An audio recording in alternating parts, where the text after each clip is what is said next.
చూస్ country delight, live better. ఇప్పుడే country delight app ని download చేసుకోండి.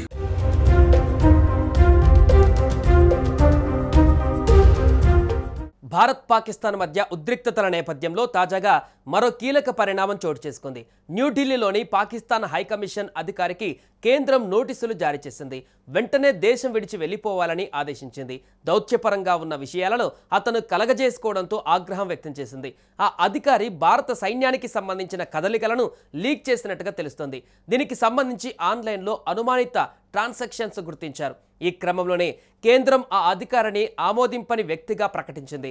24 గంటల్లోగా దేశం విడిచి వెళ్లిపోవాలని ఆదేశించింది.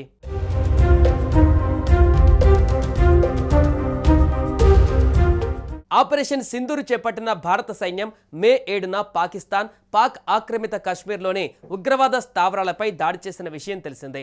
పాకిస్తాన్ హైకమిషన్లో విధులు నిర్వహిస్తున్న ఒక అధికారి తన అధికార హోదాకు అనుగుణంగా లేని చర్యలలో పాల్గొన్నందున భారత ప్రభుత్వం అతన్ని అవాంఛిత వ్యక్తిగా ప్రకటించింది అని తెలిపింది.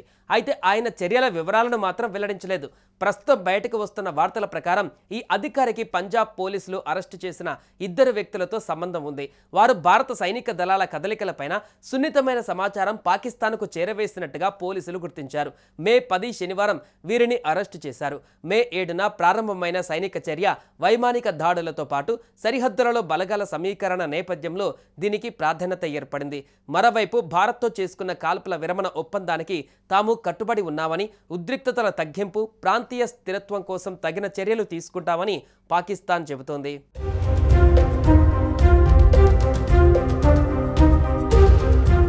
ఇదిలా ఉంటే ఓ పాకిస్తాన్ దౌత్యాధికారి హనీ ట్రాప్ వివాదంలో చిక్కుకున్నారు. బంగ్లాదేశ్లో పాకిస్తాన్ తరపున హైకమిషనర్గా విధులు నిర్వహిస్తున్న సయ్యద్ అహ్మద్ మరూఫ్ అనే వ్యక్తి ఓ బంగ్లాదేశీ యువతితో కలిసి ఉన్న ఫోటోలు సోషల్ మీడియా ద్వారా బయటకు వచ్చాయి.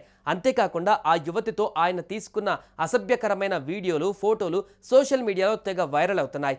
ఈ నేపథ్యంలో పాకిస్తాన్ విదేశాంగ శాఖ అప్రమత్తమై మారూఫ్పై చర్యలు తీసుకుంది.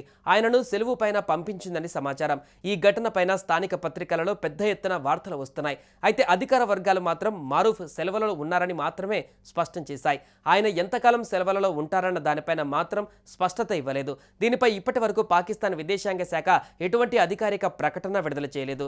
ఇదిలా ఉండగా ఢాకాలోని పాకిస్తాన్ డిప్యూటీ కమిషనర్ మహమ్మద్ ఆసిఫ్ తాత్కాలిక హైకమిషనర్గా బాధ్యతలు స్వీకరించారు. ఇదే టైంలో మారూఫ్కు సంబంధించిన మరిన్ని వీడియోలు సోషల్ మీడియాలో ప్రత్యక్షమవుతున్నాయి. అందులో ఆయన ఓ బంగ్లాదేశీ యువతితో సన్నిహితంగా ఉన్న వీడియోలు ఉన్నాయి. ఈ ఫోటోలు, వీడియోలు ఆధారంగానే ఆయన ఆ యువతితో ప్రేమలో పడ్డారని భావిస్తున్నారు. అంతేకాకుండా పాకిస్తాన్కు చెందిన ఈ దౌత్యవేత్త ఆ యువతితో అక్రమ సంబంధం కలిగి ఉన్నారని ప్రచారం జరుగుతోంది.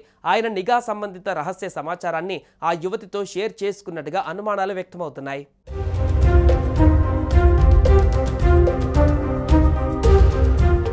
సుమన్ టీవీలో మీ పర్సనల్ అండ్ బిజినెస్ ప్రమోషన్స్ కోసం కింది నెంబర్కి కాంటాక్ట్ చేయండి.